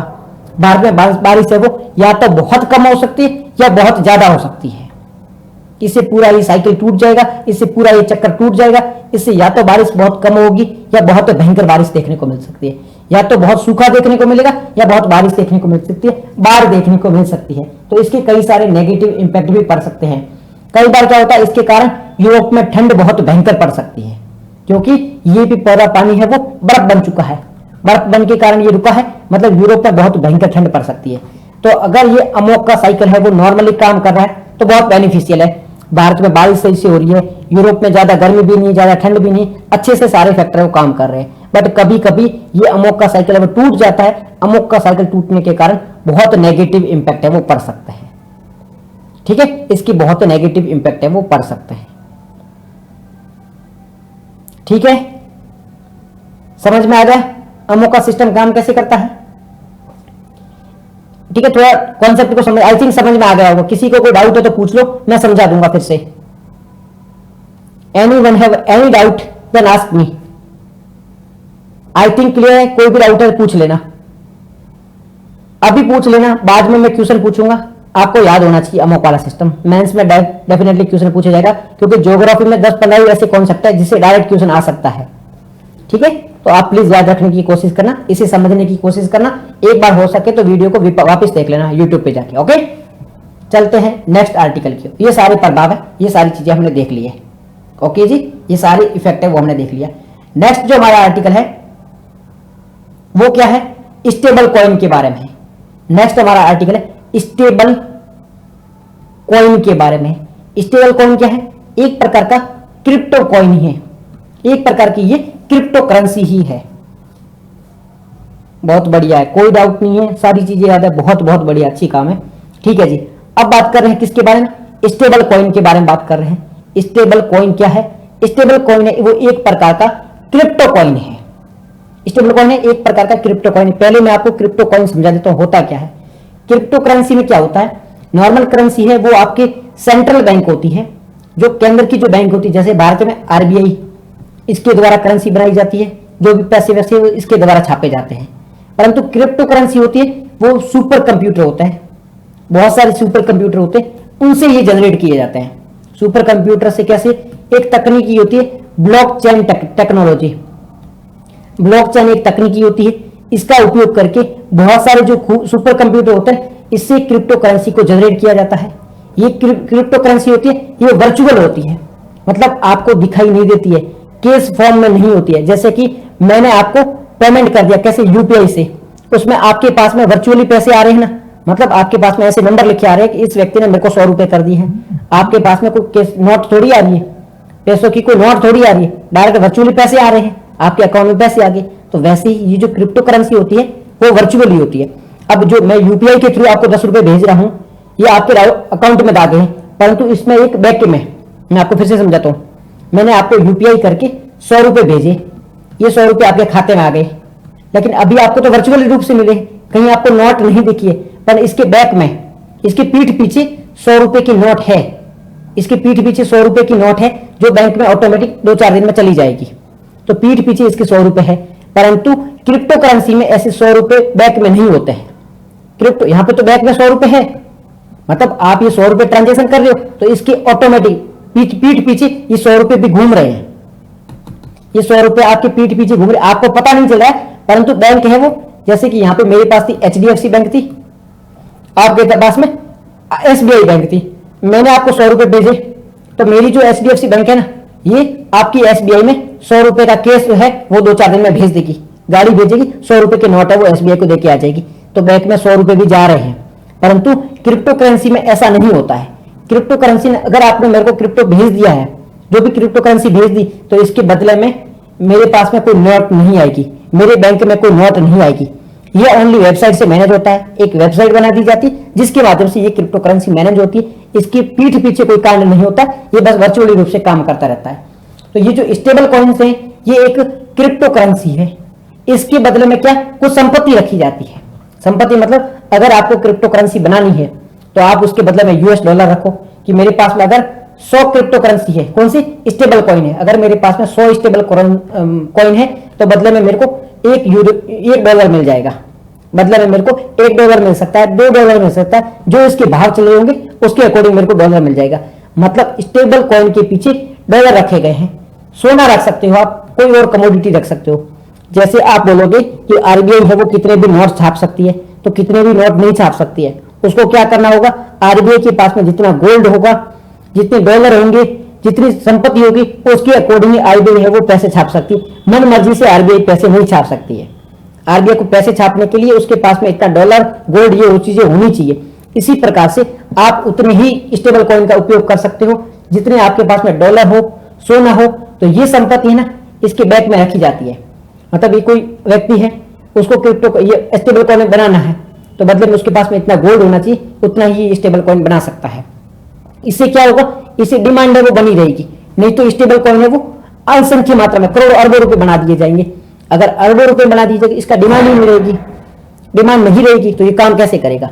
इसलिए स्टेबल कॉइन के पीछे डिमांड रखने के लिए इसे मैनेज करना जरूरी है, तो इसके बदले में कोई संपत्ति रखी जानी जरूरी है, कोई एसेट रखी जानी जरूरी है।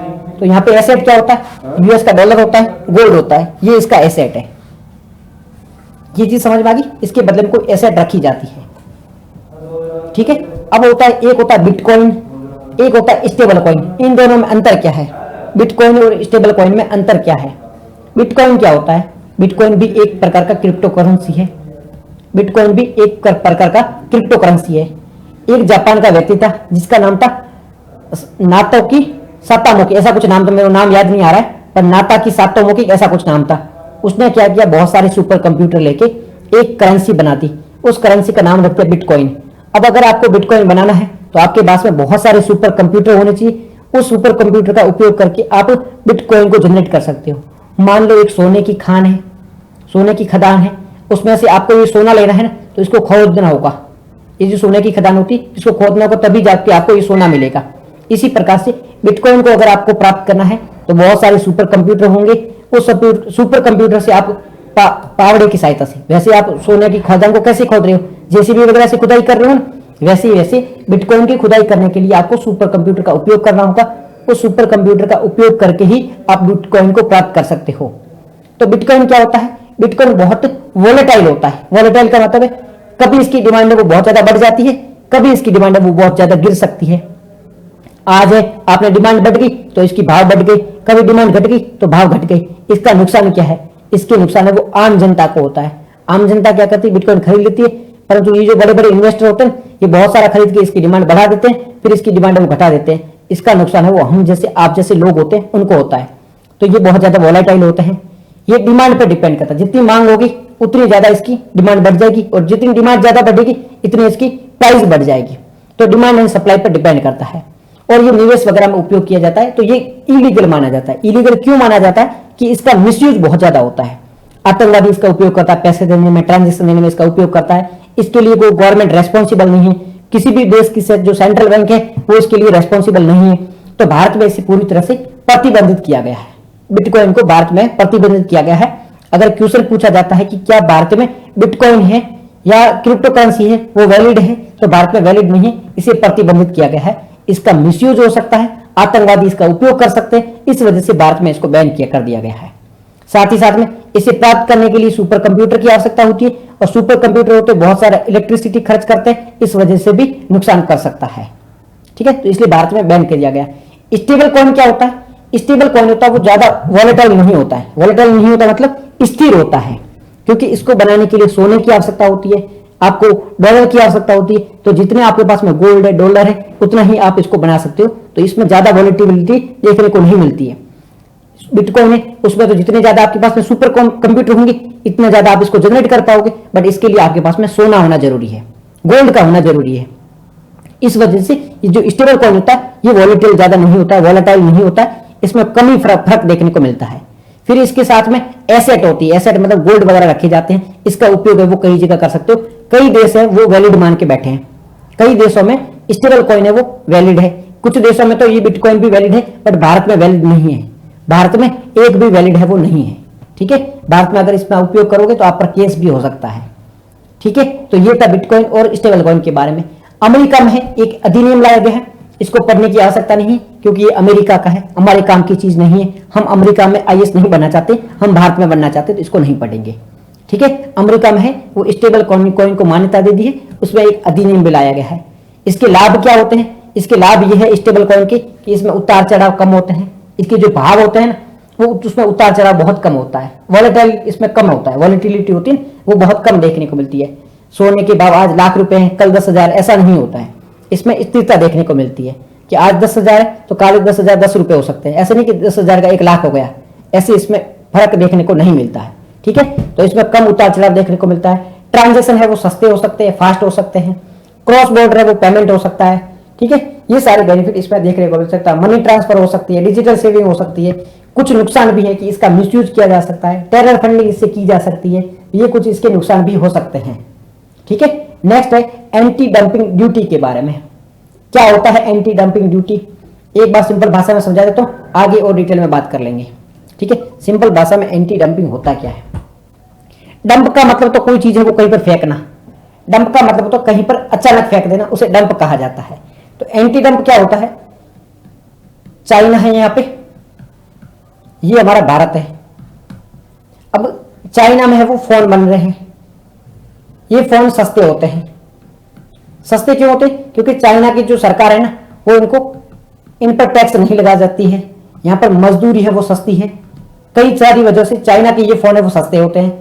भारत के जो फोन है वो महंगे होते हैं। भारत में अगर कोई फोन बन रहा है वो महंगा बन रहा है।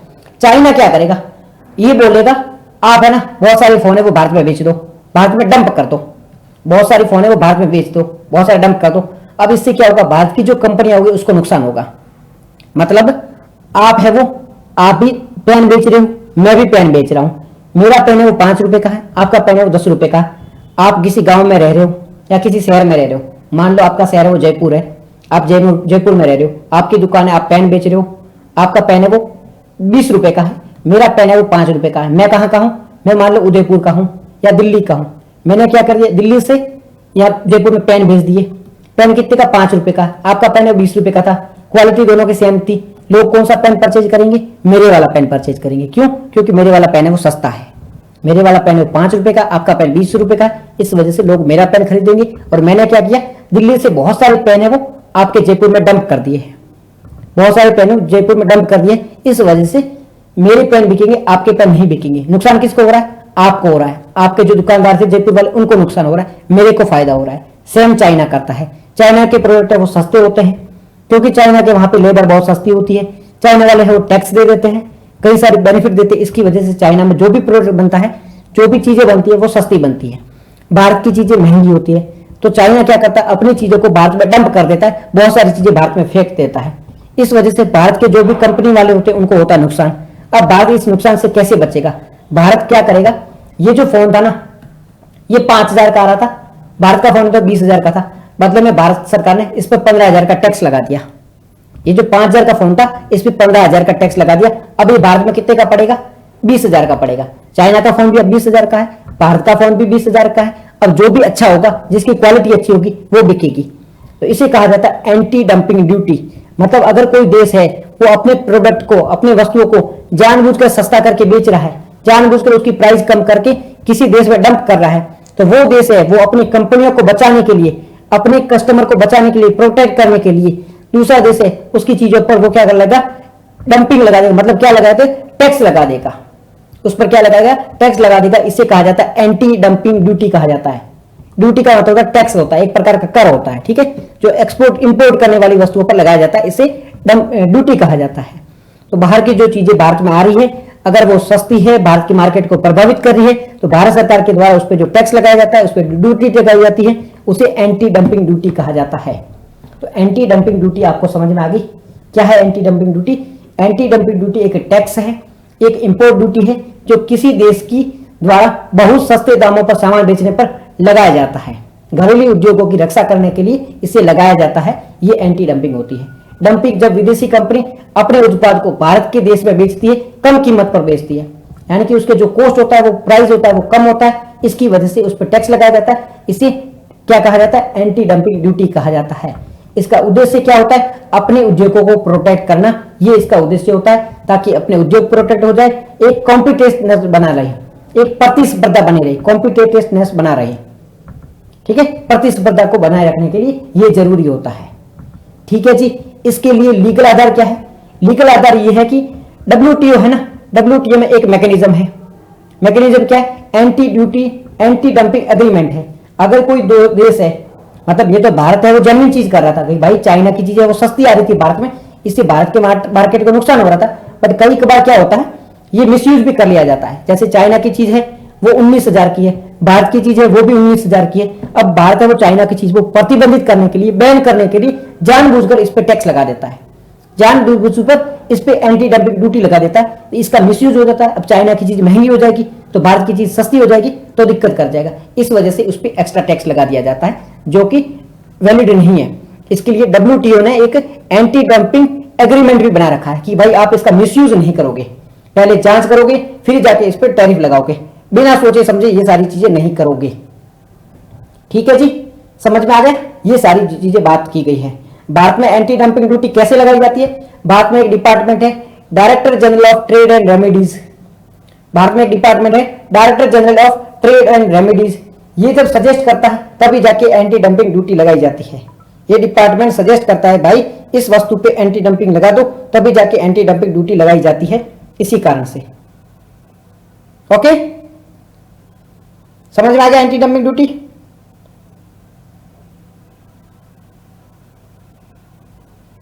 ओके जी, थैंक यू, सबको समझ में आ गया। आगे बढ़ते हैं। नेक्स्ट आर्टिकल हमारा पोस्ट पेमेंट बैंक के बारे में, इंडिया पोस्ट पेमेंट बैंक के बारे में है। पोस्ट पेमेंट बैंक क्या होती है? ऐसी बैंक होती है वो डिपॉजिट वगैरह नहीं ले सकती है, ओनली ट्रांजेक्शन कैसे करती है?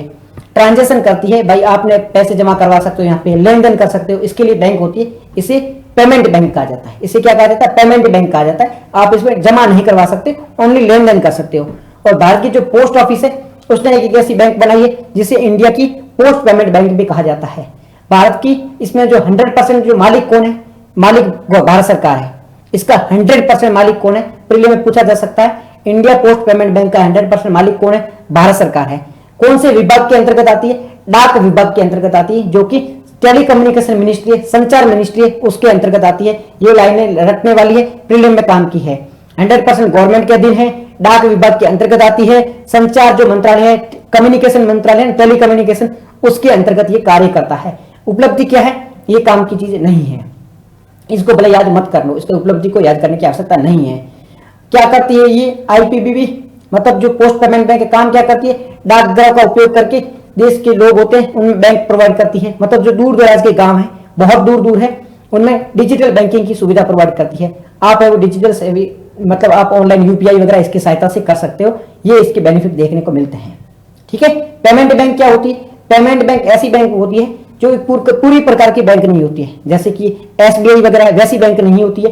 ये लेन देन कर सकती है, बट इसमें आप डिपॉजिट नहीं कर सकते हो। अभी गवर्नमेंट ने वैलिड किया है कि इसमें 2 लाख रुपए जमा कर सकते हो, बट चेक वगैरह देना ये सारी चीजें नहीं हो सकती है। इस 2 लाइन को याद रखना, ये 2 लाख तक का डिपॉजिट कर सकती है, इससे ज्यादा डिपॉजिट नहीं कर सकती है। ठीक है। क्या क्या काम नहीं कर सकती है?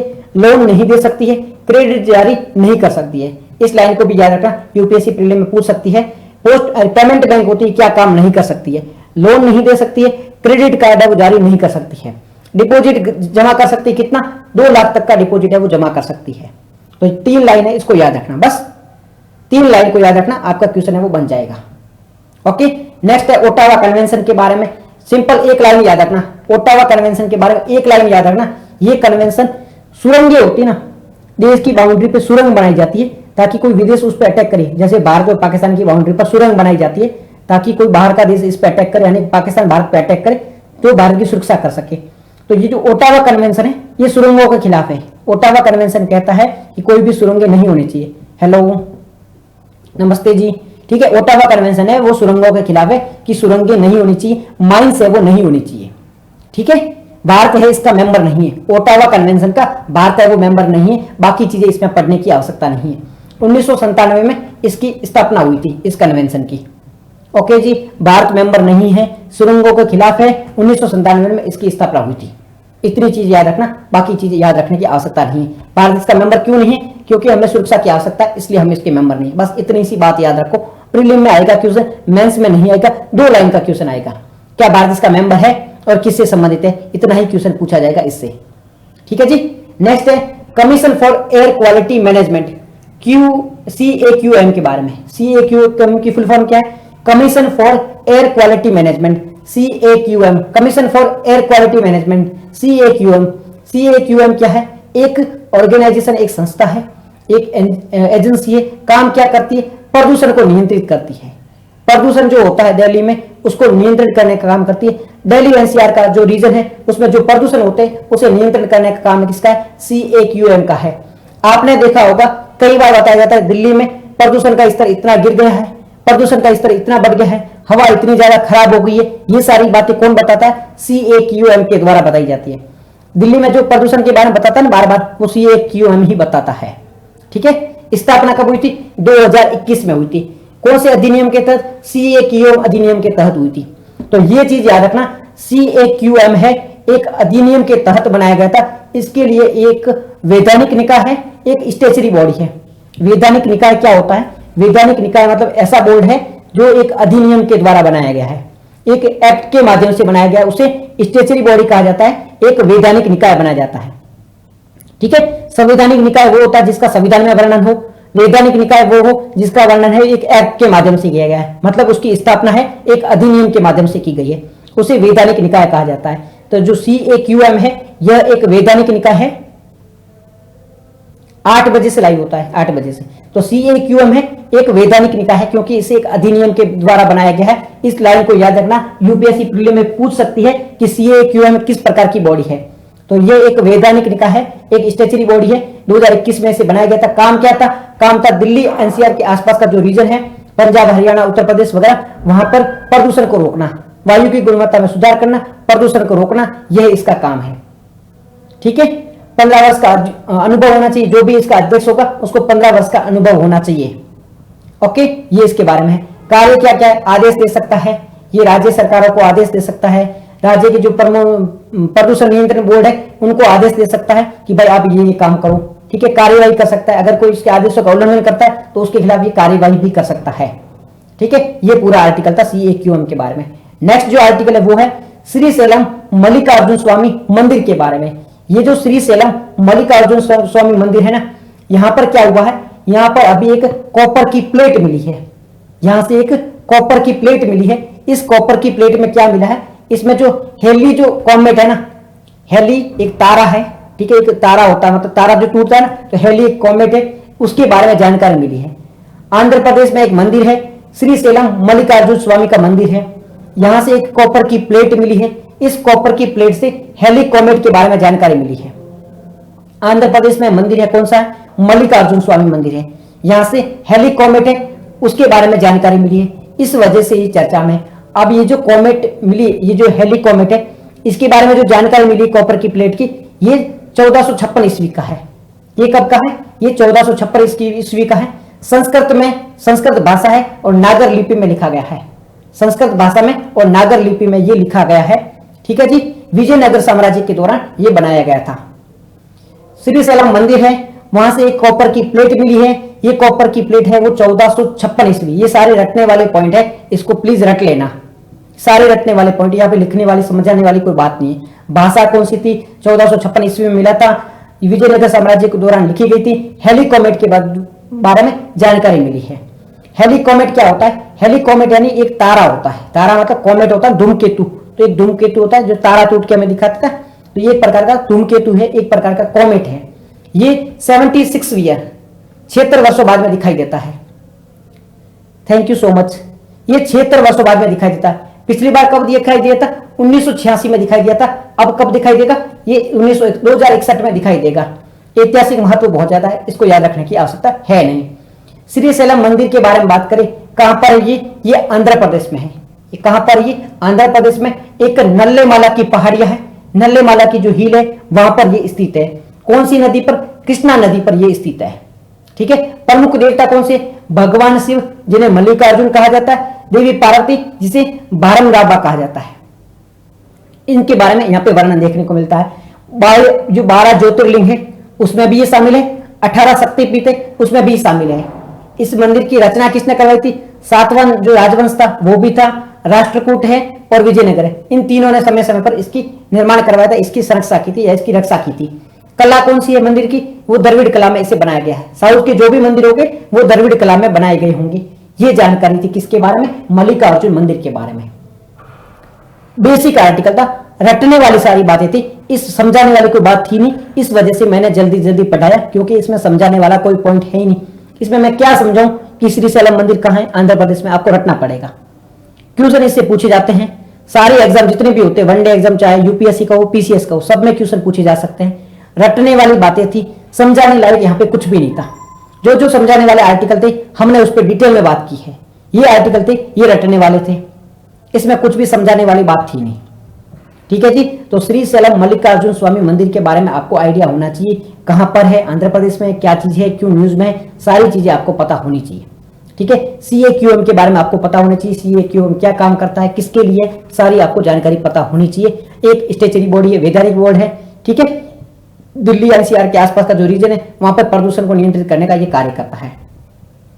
समझ में आ गया, कोई दिक्कत नहीं है।